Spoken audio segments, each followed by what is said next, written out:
whether it's walking a blind man across the street or pulling weeds out of a sidewalk, whatever it might be, if you can give meaning to that moment, and if you can express, for me, it's virtue. You know, for others, it might be just complete presence in the moment, letting go of the outcomes. You know, whatever philosophy that ultimately I feel like you give meaning to your experience in life.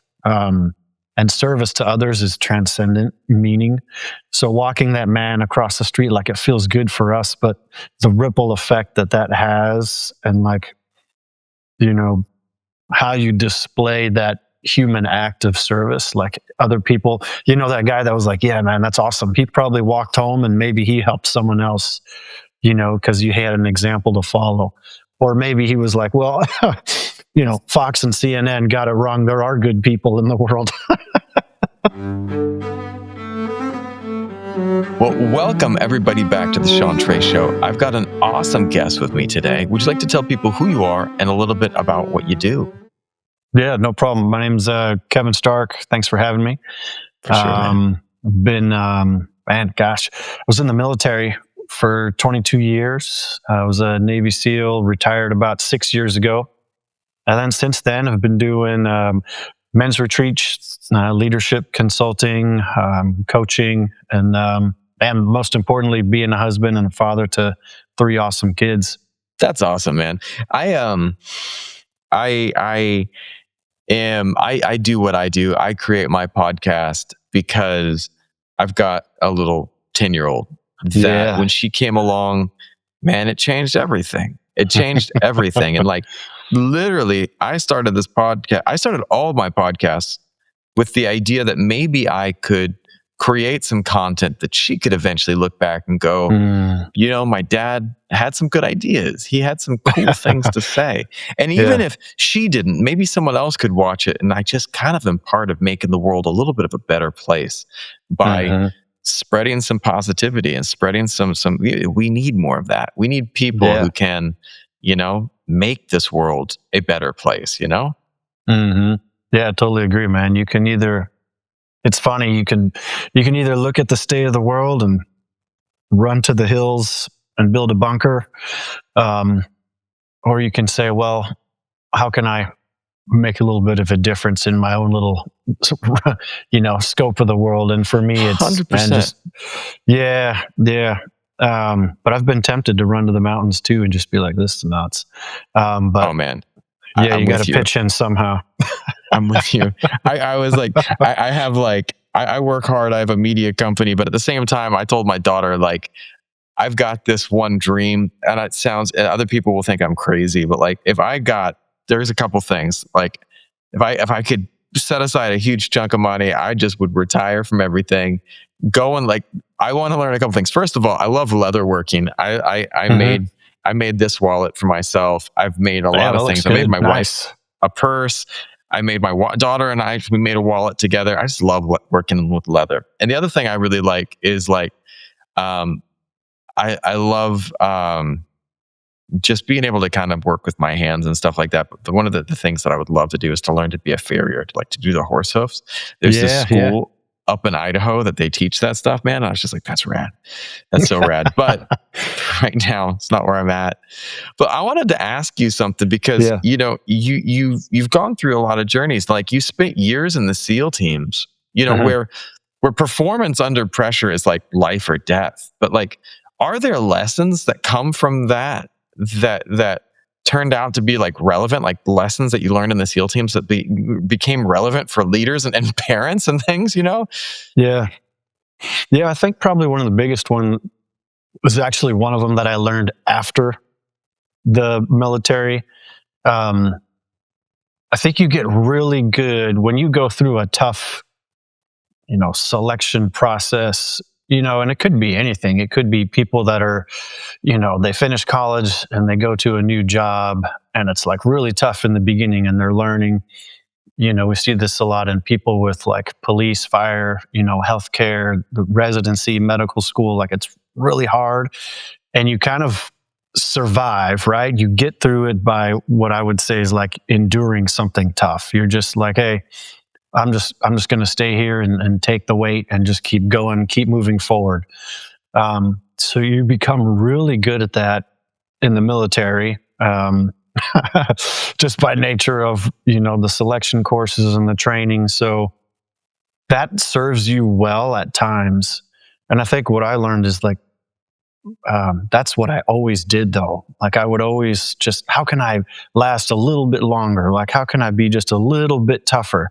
Because I thought that was the only way to get through things. And I even looked at life that way. I'm like, hey, if more things get thrown on my plate, I'm just going to put my head down and keep trudging forward. But eventually, you endure only so long, right? And your capacity to expend energy on other things outside of yourself and that heavy ass pack you're carrying becomes limited. So I had to learn how to, change my perspective on how I navigate life, right? Endurance is great. Like being mentally tough is awesome. But you got to find ways to like flow through life a little bit. Like, how do I rest and recover? And then how do I regain my energy, right? How do I think creatively about where I'm at? And then how do I rest and recover again? So I learned that after the military because I developed a capacity to endure for so long that I finally hit rock bottom a few times. And I was like, hey, man, I got to do something a little bit different here. So yes, it's a beautiful thing to learn, to just be tough and trudge through, but it can't be the only way you navigate life. I was just talking to, I'm a black belt in judo, a Japanese style jiu-jitsu actually. Yeah. And one of the things that you learn really early is that force is a tricky thing. Yes. Because when you're doing judo and you push someone and you push them, the first thing they're going to do is go, thank you for that push. Yes. And they're going to take you back that way. Yes. And so anytime that and so like the art of judo is of being really centered and paying attention to how things are shifting. And there's this flow to it that can't describe to people, but when you are getting this throw and then you fake them this way and then they push back this way and then you go, and it's just like effortless. It's effortless. It's like, it's just the art of, being where you need to be at the right time. I love living my life that way. There is this flow state that you get to be in if you are paying attention to things. And yet, when a lot of us grow up, we don't always do that. I remember when I got to meet this one master, like this guy was he was like an 80-something-year-old, like Muay Thai coach. And, I was like, some of the guys were like, I'm just going to be like, I'm going to hit through the wall, and I keep hitting that wall and I'm going to get to the point of where I want to be by just pounding through the wall. And this coach came in and he's like, well, you can do that or you can do this. And he showed this little subtle boom. And then just like, 80-year-old dude drops this guy. And it's just like, dude, and it was just like, because he's like, sometimes extra force is not the right path. Sometimes trying to push through, you're tired, you push through. You do this, you push through. But sometimes it's better to like slow down and step back and then get that energy back and look at the way, doing things maybe a different way. Yeah, beautiful. I love that. That's one of the first, I guess, principles that we go over at the retreats is like being centered. And same, I use the same exercise where like I'll have people hold up a hand and someone else, their partner, I'll say like, all right, pushed against their hand. And almost everybody naturally holds resistance and like tries to keep their hand up. So both people are struggling like this instead of, someone pushes against your hand and you just take it and, like you said, step to the side and say, thank you, and let them go. So being centered to me involves choice, right? You can choose to react or respond and to keep your thought processes online. So like you said, there's a time and a place where you're like, hey, options are zero. It's on me. I'm just going to be tough and get through it. But I believe after a little bit of maybe too much pounding, which I experienced, you got to say, okay, there's a different way. And then there's times when I choose to resist and there's times when I choose to let the energy flow by. So that's good. I love that, man. Yeah, I today with my company, I was doing some videos and I had to go through and watch the stuff, and we exported like 100 something videos today. It was a busy day. And then I sat down and I was like, I just finished this, and my brain watching all these videos, I was just like, my brain is just jelly. And I was like, I could dive in, and I have to do it. My wife's a singer here in Vietnam, and I was like, I need to finish one of her music videos. I could do that right now, but then just like, I was like, actually, no, you know what? I'm going to go to Muay Thai with my daughter. I'm going to de-stress, decompress a little bit, and then and kind of get things recentered. And then, I'm able to go at it and look at it in a fresh, better way, Yep. But I wanted to ask you about this. And forgive me if I'm saying the word wrong, but like your work is built around the concept of arete, arete? Yep. Arete. Talk to me about that. What is that? Yeah, so great question. Arete it's a Greek word, which means quite a bit, but in this simplest sense, it's like excellence, which in human form, the Greeks thought was like virtue. So displaying virtue no matter your circumstance, right? Like they spent a lot of time thinking, what does it mean to be an excellent human being? Like, I know what an excellent knife is, right? It's strong, it cuts, it's reliable, you know what I mean? But what does that mean for humans? Yeah. So, they spent time studying like virtues. And it's funny, a lot of it's very similar to the Tao and other principles that come up around the world at similar times of, always being able to choose how you respond to what's going on around you, being aware of what you're in control of and what you aren't.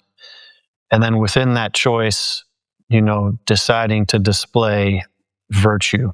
And typically those are self-transcendent virtues, meaning you're acting in service of others around you, right? So how are you in service to others and then acting in alignment with virtues? So to me, that's what arete is.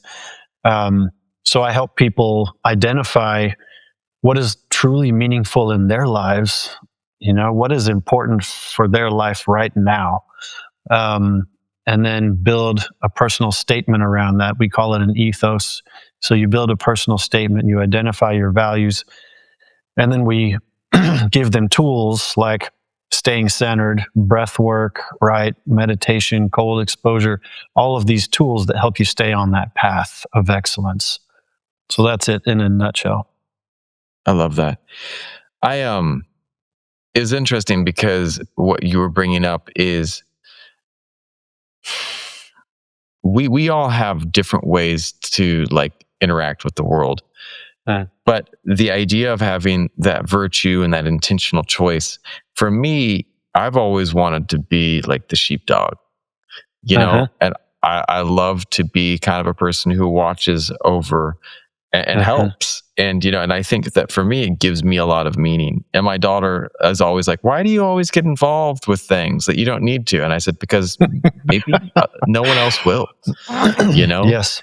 I was driving down the street yesterday and I saw a blind man crossing the street, and I immediately pulled my motorcycle over, turned my bike off, ran out, and I just didn't say anything. I just put my hand up and walked next to him across the street. And just to make sure that he got safe to the other side, because it's Southeast Asia, man. Traffic is nuts. It's wild.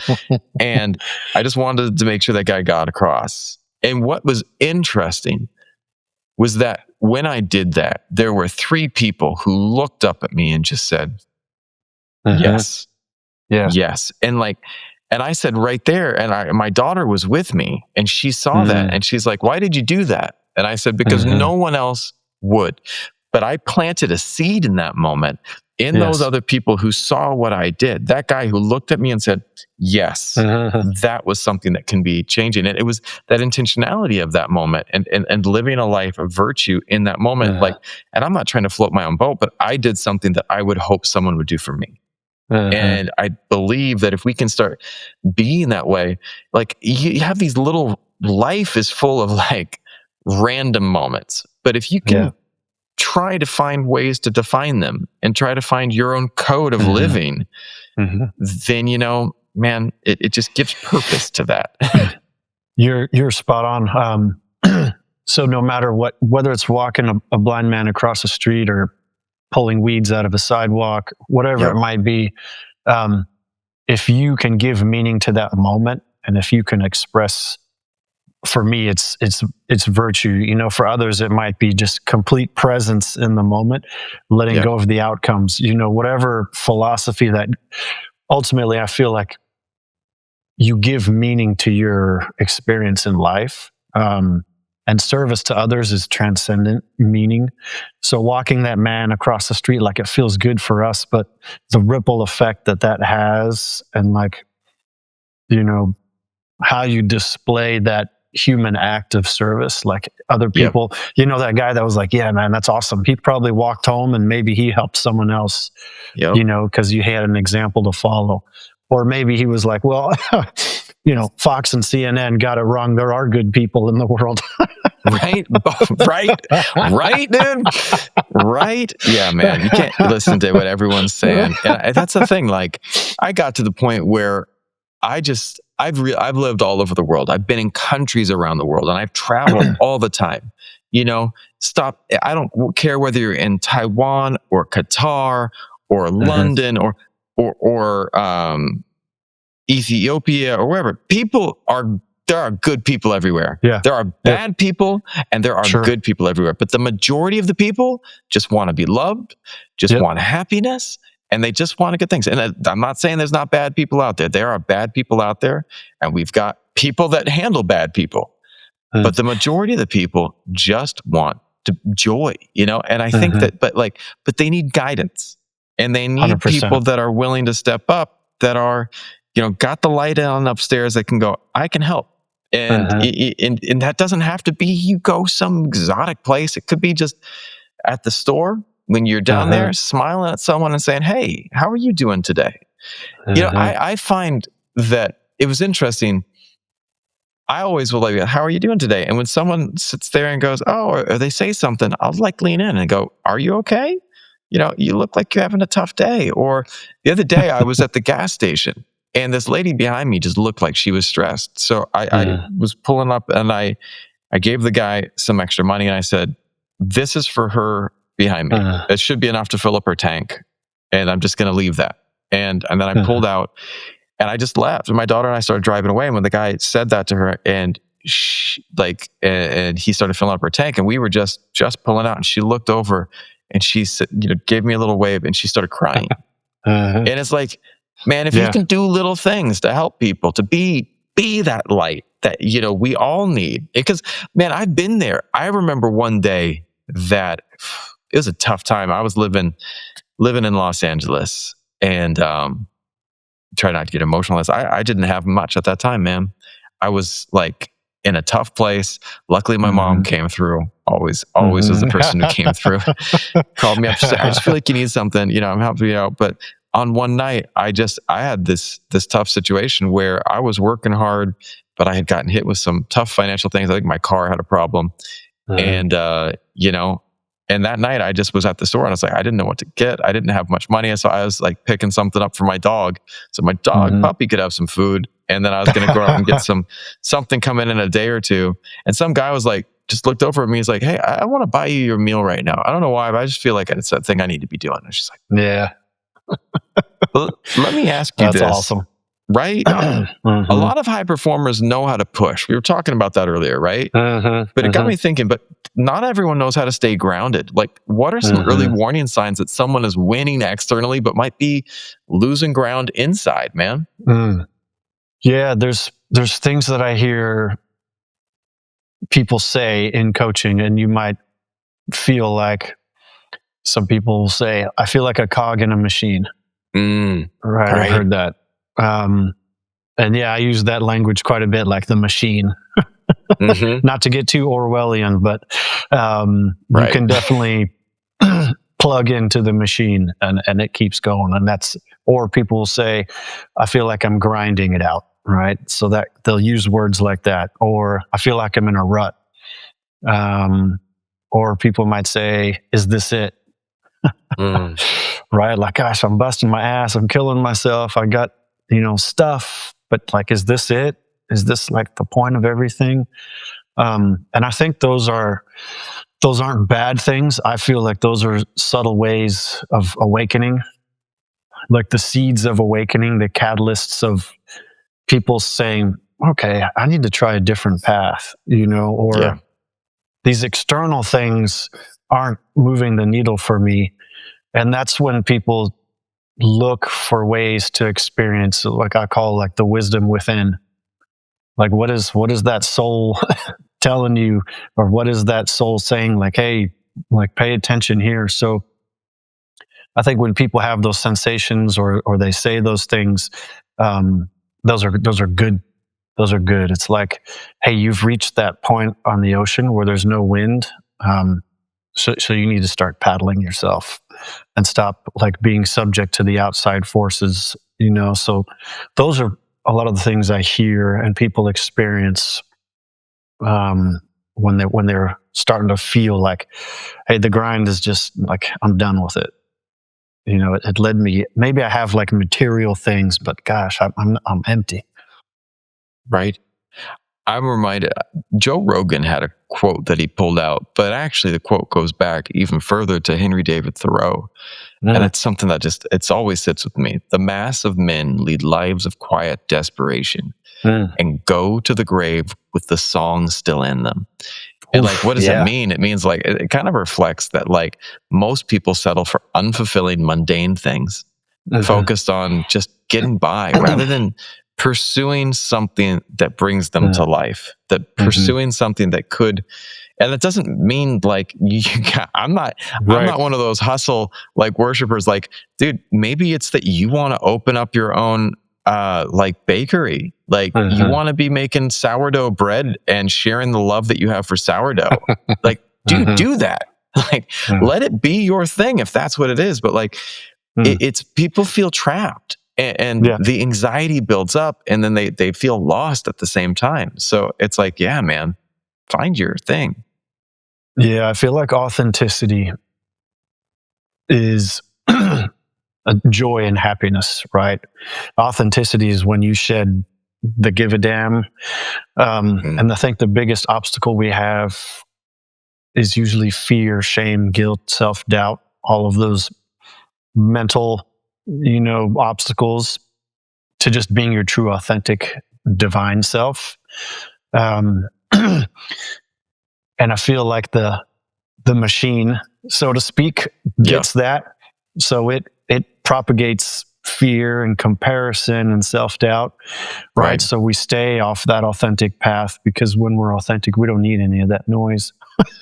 Right. And we're just truly happy, like you said, making sourdough, putting on retreats, like making media, like, being dads, whatever it might be. So I think a lot of times, like being able to sit in stillness and being quiet, or doing things that put you in a very thoughtful place without outside noise, you can access, man, I just really feel like this is my path, or I really want to do these things, or I feel the most energized and alive when I'm doing these things, and then pursue that, instead of what you should do.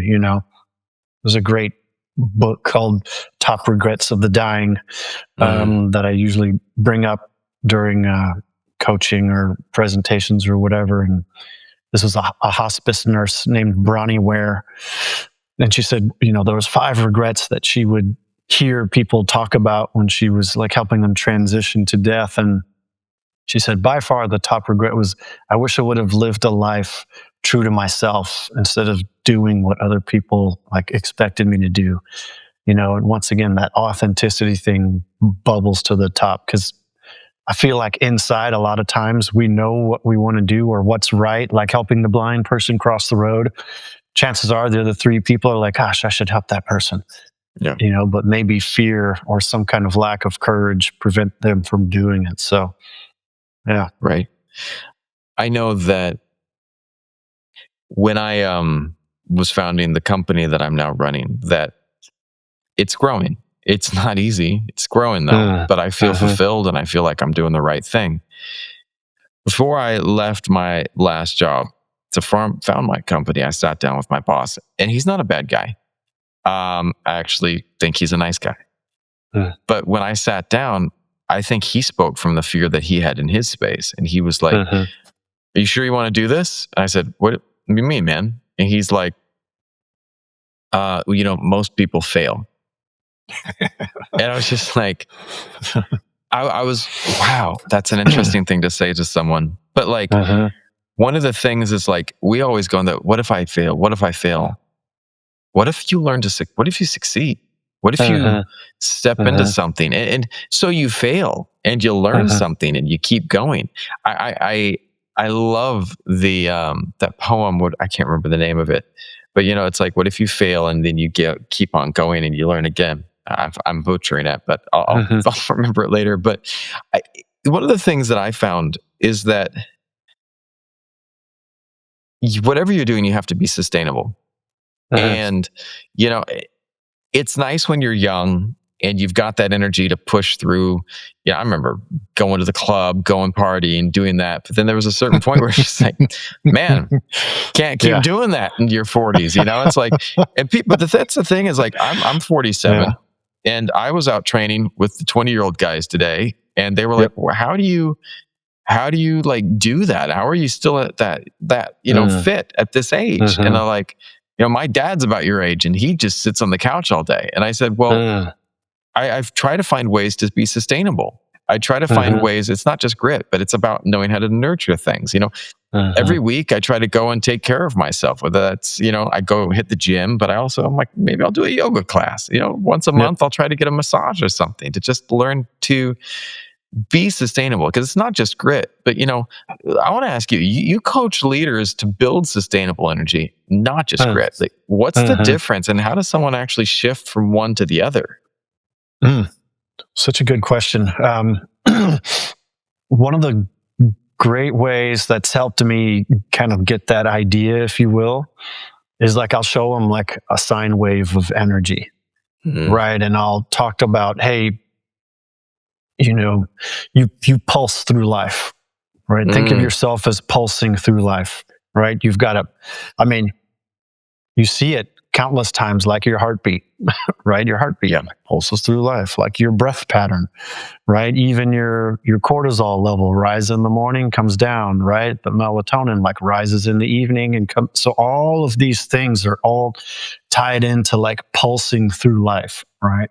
When you use grit and grind and you endure, you try to maintain that energy output at a constant level, but it doesn't work, right? So eventually your energy output goes lower, right? Until either you can't do what you're trying to do, or your body shuts down and says, I'm taking over because you screwed up. And people intuitively know this, right? It's just, can you phrase it to them in a way where they're like, yes. And you talk about like organizing your day and structuring your day so that you ride the wave, in essence, right? So in the morning you come up, right? You have your coffee, you do your physical activity, right? You ride the wave of cortisol, adrenaline, like maybe you cold plunge, you get up there, you're most productive, focused, and thoughtful. And then how do you ease your transition down into rest, right? Maybe you're more thoughtful. Maybe you read, maybe you take a bath, so you're easing that transition into sleep and rest. So it's helping people first understand the pulse of life and then put in, the tools and techniques, the rituals and the thresholds of crossing into, peak phase to recovery, regeneration phase and back. So that is a helpful way to talk about, us as energy beings, like pulsing through life each day. Yeah. I studied, I've had many different iterations of my life, but I studied for, a period of time, Chinese medicine and acupuncture.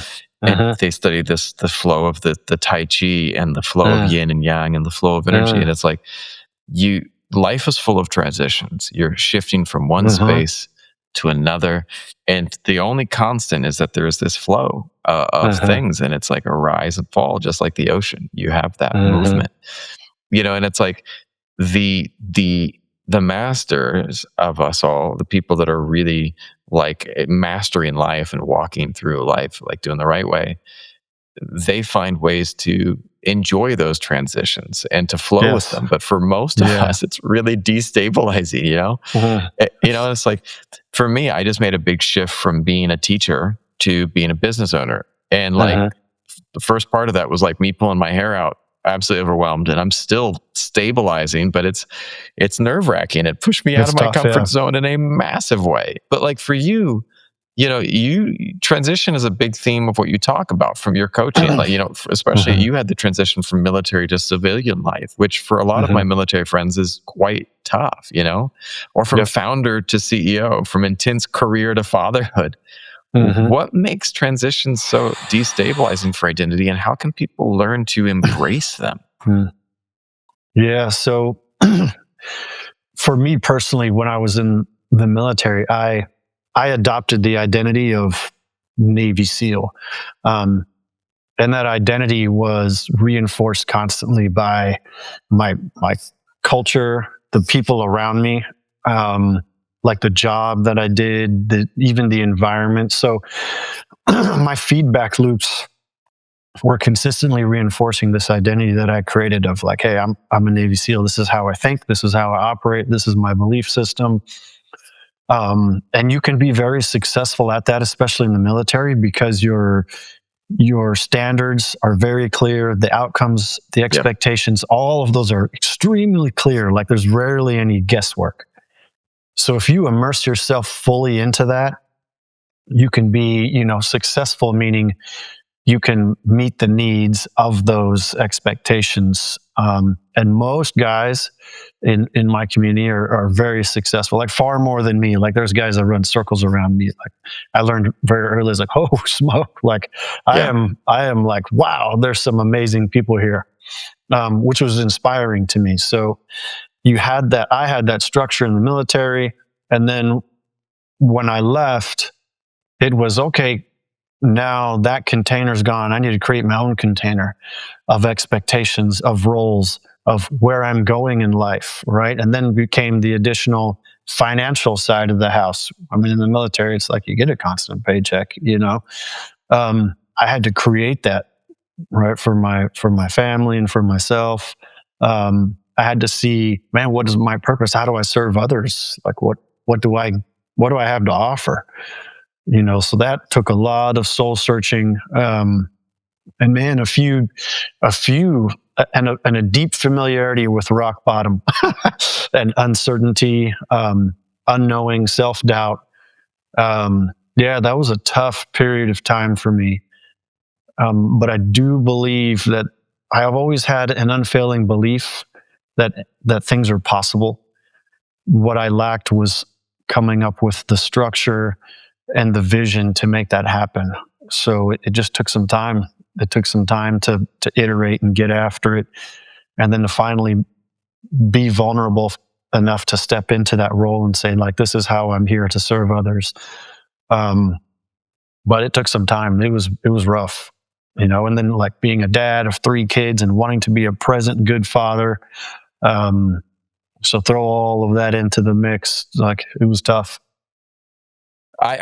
When I was younger, I would look at my parents and go, they have it all figured out. They knew what they were doing, but I finally suddenly realized they were just figuring out as they went. And I think that so many of us are figuring it out as we go. And that can feel overwhelming at times. It can feel overwhelming to not have a direction. It's like, I think back to the mariners of old. Like, and this is one of the things I'm still fascinated by the sailors. Think about that. Going back to the ships sailing across the ocean, wooden ships, they've got a sextant. They've got like things to get their bearings. But even still, like, they were like, a big storm comes along, blows you off course. Like, you're like, where are we? Well, you have certain tools to kind of find your way again, and start reorienting. And like, this is one of the things, like, I'm still so blown away by how big the ocean is, like when I fly from now, you fly from the US to Asia, and you go, and it's like, it's long, like it's 12 hours minimum, Yep. and it depends on where you're flying too. But like one of the last times we flew across, like I was flying across and I looked down and we were flying over all of the islands that were major battle points in World War II. Like it was like there's Midway, there's Iwo Jima, and like to think about like these giant vast distances, this giant ocean, and I'm circling back to, and here were these little people on this tiny little boat in the middle of the ocean, and like the only constant was uncertainty. Like you wake up, is there going to be a storm? If there is, are you going to get through it? Well, you don't know. You don't know if you're going to get through it. Like the matter of fact is that any storm could wipe any one of us out. That's the reality. But if you have certain tools that you can kind of tap into, you can find ways to navigate any storm. And I think that's kind of the things that I'm trying to figure out. What are the tools that you need? It's like I talk to people. I have 4 podcasts. One that's about wine because I love wine. But that was awesome.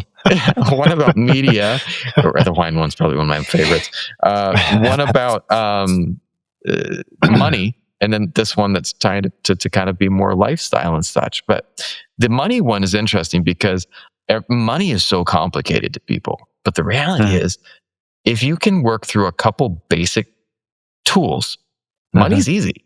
It just takes learning the things you got to do to not mess up your money, And it's like, and it sounds like, well, you got to spend less than you make. That's a really simple concept. And like, and if you need to spend more, then you got to find ways to make more. And like, but like, if you can figure out those things that help you steer your boat through the storms, you can get through.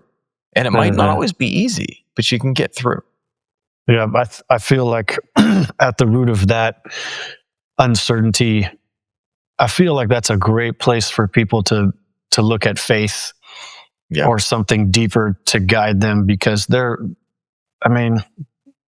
if you're a human and you've been on this earth and you're a grown up, like you faced adversity in whatever form. But some kind of faith, even if you don't believe you can do it, if it's like someone else can do it, then maybe it's possible for me type thing.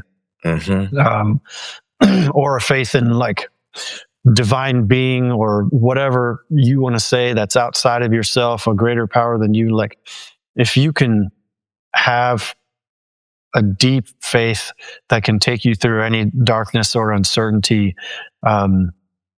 even just having that glimmer of possibility can manifest in something, because it'll drive you forward. And when you drive forward, as you were saying, like, hey, we're going to sail for another day.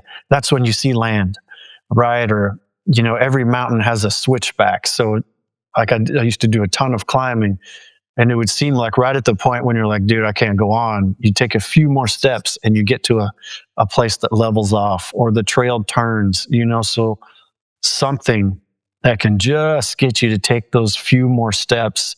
And even if that something is not you, like that's okay. Because the point is like you're moving forward. So yeah, I feel like especially people that are challenging themselves, and eventually you're going to get to a point where the means for progress are going to not be on you. It's going to be something else, and you have to be open, I think, and humble enough to receive that guidance. I think that's the ebb and flow as well. It's arrogant of us to think that we are the most big and important thing in this whole big universe, and it's like, I think that if you can figure out that you are dancing in this thing called life, and there's something bigger out there than you, that whatever it is, however it works for you, like for me, it helps me find peace, and because it's not always easy.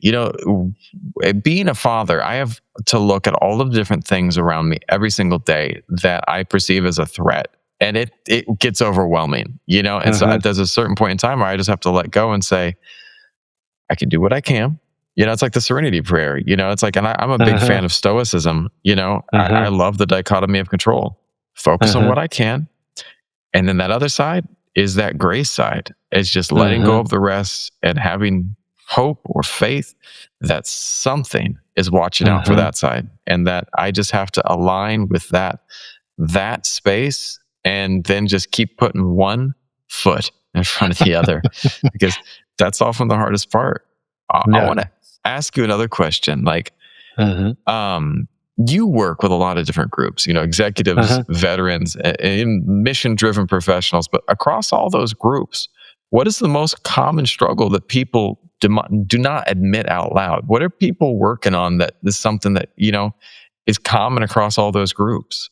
The two common fears, and this is, it's interesting. We just finished a retreat and we've got working with veterans that have been, at the highest possible threshold that you can be operationally. And then, anything from that to like having a conversation with my 11-year-old daughter at night about making the next level at gymnastics. Nice. I feel like the common theme or thread is like, am I good enough and what will people think of me? That deep-rooted, can I do it? And it's like always like a little bit of a boundary to authenticity, where I think it's like that the brain doing what it needs to do to preserve life. And in order to preserve life, it has learned to put a negative bias on things to keep us, instead of sticking our head in the bush that rattles, to keep a distance. Right. So that has worked to keep life going. But I think we all have that deep-rooted like self-preservation thing, which is great. But I think it also gets in the way of opportunities to be authentic. So I would say that is one of the more common things is like, what, am I good enough? What will people think of me? And usually we as humans carry stories from childhood that are like, that have an element of guilt, shame, and fear tied to them. And a lot of stuff, like I said, working with veterans, you'd think it's like, oh man, the wartime thing. A lot of times what comes out is what happened in childhood. And for people, if I can create a space and a container where people can share and at least share that information with people that honor it and trust that they can talk about it, but then also in some ways make peace with it and let go, that can be really empowering for people. It's interesting because, life is a high stakes environment game that we're all in, and everyone around you is going to be dealing with something. There's going to be people that are weathering all types of storms. And it's like, you got to be kind because you don't know what challenge someone else is dealing with. They might look like they're on top of the world, but I guarantee you they've got things that are going on. Yep. And it's interesting because, one of the things that I've found is that clarity and composure are two of the most important things that I've ever seen. Like keeping your head when everyth's going crazy around you. Motivation's great, but if you are motivated and then the first time something tough hits, you lose your head, it's not going to be that easy. But I remember once when I was younger, I attribute it to martial arts. I've always kept my cool when things go crazy, and sports and team sports as well. Because things aren't going the way you want. Well, you keep playing until the end of that round or until the ball goes out of bounds or something. And one of the interesting things is that I remember when I saw this guy and his car flipped over into a river. It was more of a creek, but like it was rainy season, and so it had flooded, so it had become more like a river. And I pulled over, ran out, and it was interesting because as this car is sinking in the water, there was like 10 people standing there on the bank just staring. Like, and I was like, is there anyone inside? They're like, yeah, there is. And I was like, well, we got to do something. So I ran down, and I'm just like, and people are again staring. And I was like, someone get me something to break this window. And, suddenly some guy hands me a golf club. I swing it and I break open the window, shove my hand inside. I feel this hand grab mine, and I'm not that big of a guy, but in that moment, it was just adrenaline. I just yanked this guy out. And it was interesting because I kept my composure, and then I just got out. I finished. I said, "Hope you're okay." Went back, got in the car, and I was still at work. I had to drive back to work, and I had the people with me that I was like, driving, and like my students that were with me were like, "That's rad. That's absolutely amazing." They were so impressed. And what was interesting is I never thought about that. But years later on Facebook, I got this message from this guy who said, "Hey, are you Sean Trace? Like, did you years ago pull someone from a river?" And I was like, yeah. I wouldn't say pull it from a river, but I mean, car had flipped over, I helped him out. And he was like, "Oh, okay, cool. I'm that guy. And I've been looking for you for years trying to say thank you." That's awesome. It was rad, and I was like, but what struck me is that in that moment, there were 10 people who could have been the person who pulled that guy from that car. They were just standing there, and I'm not judging them. There's no judgment at all. But I am saying that, like, we can be motivated. You can want to help people. You can want to do something. But there's a difference between want and having that clarity and composure that keep you calm when you need to be acting. How do you train people to stay clear when everything around them is in chaos and to take the steps they need to take?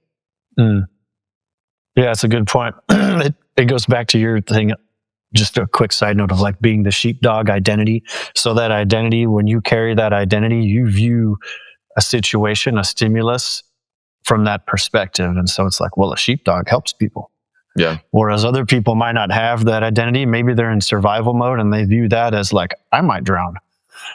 So it's interesting how identity shapes like how you view a situation. But yeah, your question of, how do you help people maintain calm and composure? I think teaching people about being centered and what being centered is, and also like introducing people to a little bit of, how the brain works, a little bit of neuroscience of, you've got your the prefrontal cortex, which is your decision making, your creativity, your empathy, and then you have the survival mechanism in the brain, which is the stress response, right? Self-preservation, and how the brain diverts energy to each section depending on how it interprets a situation or a stressor.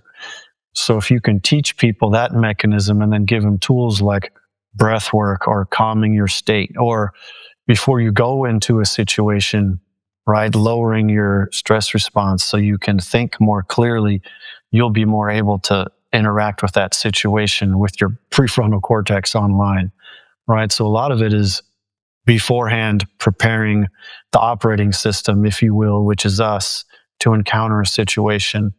I do a lot with mantras or sayings, right? People can anchor their brain into a saying that is like intentional and helps drive behaviors that they would want to have. So mine is calm and strong. Nice. Right. So if I say to myself, like, hey, calm and strong, like, even if I feel like in my head, oh crap, if I can say calm and strong, it kind of gives that the flow, if you will, of the mind, the energy will start to, I can't stop the flow, but I can channel it into calm and strong. And then I'll be looking for ways to be calm and strong in that moment. So I really think that preparing your state is one, being self-aware, watching and listening to the thoughts go by, and then choosing which one to behave with, right? That's influenced by having a mantra. So those are some of the big techniques that I teach early on, is like being centered, right? Having a mantra, having an identity, right? That will channel you into behaving certain ways, right? Especially for people and like executives or folks that have a very demanding job, but then they transition to, being fathers, husbands, or, wives and moms. Taking a moment to intentionally change your state and align with that role, right, with a set of values and guidelines, can be very helpful. I love that. I got one last question for you, man. And this is something that I when I was looking at your media, it struck me, and it struck me because I'm similar. Like, you describe kind of your greatest mission as being an excellent husband and father. How has fatherhood reshaped your definition of success and how you interact with all of this stuff? The stuff, man. Isn't it crazy how much stuff? Right? Man, fatherhood is like an instant mission. Well, that's in front of you every single day that you know what I mean, and you have to choose how you want to be a dad. For me, I mean, my kids, I understand that my role is to be an example. I choose my role to be an example of what an honorable man is. And so so that gives me immense motivation, and it also gives me discipline, right? When I encounter stressors. So like, what is an honorable man? I need my sons to see that so they can become that. And for my daughter, she sees me as an example of like what a good husband is, right? So I need her to see a strong, calm, right? Loving, compassionate man so that she seeks that out for herself as an example, not someone who's dishonest or selfish, right? Or someone who might hurt her emotionally or whatever else. So that is a role, man, that I have like fully embedded in. So that's a great way to prioritize my life. So I can't like go off and be something disingenuous or something else because my kids see through it right away. You know, if I tell my kids, you got to be calm and strong, but I can't do a pull up. Do you know what I mean? Like, I'm not really leading by example. So, you know, if I tell my daughter, you know, if I talk to my wife respectfully and calmly, I'm displaying that information. So for me, you know, the duty and the responsibility of being a father is a great motivator for me, more so than like any internal thing sometimes. So I align very strongly with like responsibility and duty of doing those roles. Um, and that can be a really big driver, and it keeps me grounded. So I don't go, you know, my wife told me a few times, she's like, you love going out and helping all these people. And like, that's awesome. But you got 3 kids that need you right now, you know, because sometimes I get like, oh, if I could do this, I could do this, and and it's like, bro, the greatest impact you're going to make is on these 3 people right now. Start there always. And then like go out and serve others for sure, but start at home first. It starts right in front of us. If you want to make the world a better place, it starts off with you when you're getting coffee and you're walking out that door when you go to Starbucks or wherever you get your coffee. That's the moment that you can start. People all want to have these grand adventures.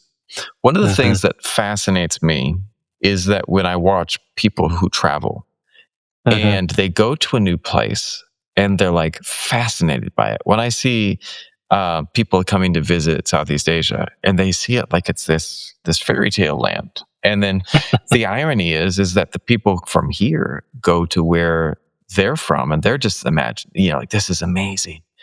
The reality is that every place is amazing and that every single moment is special, but you have to be willing to see the magic in that moment and to see that you have so much that you can be doing to make, again, the world a brighter, more sunny place. But it takes courage. It takes courage to wake up every day. One of my favorite books is Admiral William McRaven's Make the Bed. And I start off like every single day. I deal with anxiety every single day. But when I wake up in the morning, I start off, I just remember that book. I'm just like, make the bed. And that's where I start. Make the bed. And whatever it is for you that can help you get going, find it and figure it out. Yeah, I agree. I feel like starting the day with an intentional purpose can start the inward movement, right? So you are the author of your day. Instead of, you know, if you reach for this bad boy, you know, the phone, and you let something else drive and dictate your day, it's going to lead towards either a transaction or a comparison or something like different. Like if you start with the news or social media or something else, like that is an external driver or influencer to your day. But if you can start, hey, why am I here? What is my purpose? How do I want to show up? Thank you for this day. That allows for, that sets up your bumper lanes, so to speak, so that you're going to stay in alignment more likely. Life's going to throw you off, but if you can start intentionally, like, that's huge. I love that. Well, brother, where can people find out more about you and what you're doing? Yeah, now I have a little website.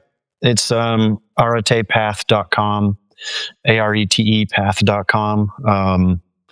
And then I'm on LinkedIn, Kevin Stark, but I keep it pretty simple. That's awesome. But yeah, I also have some writing that I do on Substack, where I talk about these concepts. A lot of the stuff that you asked me about, sometimes like spirituality, sometimes unplugging from the machine, all kinds of stuff. But you can find that on Substack, Kevin Stark.